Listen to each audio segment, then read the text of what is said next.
بسم اللہ الرحمن الرحیم۔ السلام علیکم ورحمۃ اللہ وبرکاتہ۔ الحمدللہ رمضان کا آخری عشرہ شروع ہو چکا ہے اور ہم سب چاہتے ہیں کہ اس عشرے میں بہترین عبادات اور دعائیں کریں اور طاق راتوں میں لیلۃ القدر تلاش کرنے کی کوشش کریں۔ اللہ سبحانہ تعالیٰ سے دعا ہے کہ اللہ تعالیٰ ہم سب کو بہترین عبادات اور دعائیں کرنے کی توفیق عطا فرمائے، آمین۔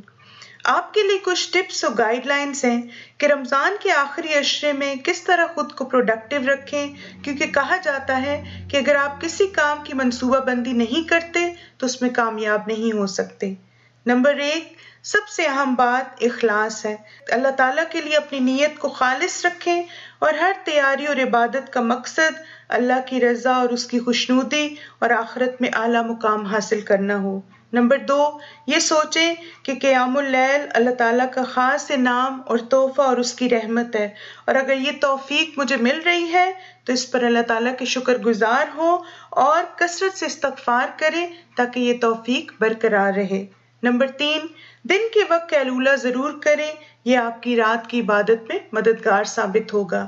نمبر 4، تمام نمازوں کے بعد اللہ تعالیٰ سے قیام اللیل میں بہترین عبادت اور وقت کی بہترین استعمال کی دعا مانگیں، استغفار کریں، کیونکہ بعض دفعہ ہماری کمی کوتاہیاں ہوتی ہیں جو کہ قیام اللیل کی عبادت میں رکاوٹ بن جاتی ہیں۔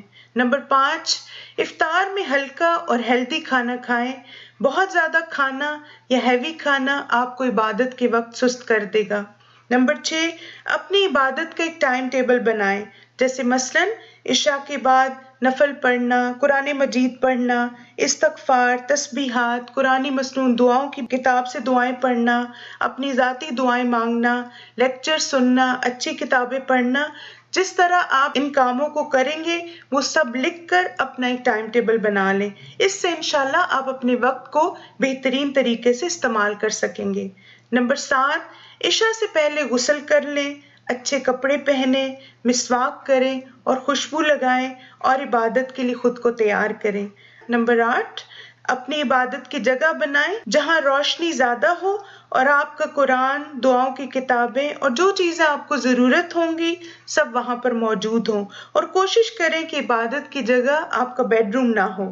نمبر 9، عبادت شروع کرنے سے پہلے صدقہ کریں اور نیت کو اللہ سبحانہ تعالیٰ کے لیے خالص کر لیں۔ نمبر 10، نیند کا غلبہ دور کرنے کے لیے چائے یا قہوہ پی سکتے ہیں۔ خود کو ہائیڈریٹڈ رکھیں، پانی پیتے رہیں، اس سے نیند کا غلبہ نہیں ہوتا۔ ہر 1 گھنٹے یا 1.5 گھنٹے بعد مسواک اور تازہ وضو کرنے سے بھی انشاءاللہ آپ فریش اور ایکٹیو رہیں گے۔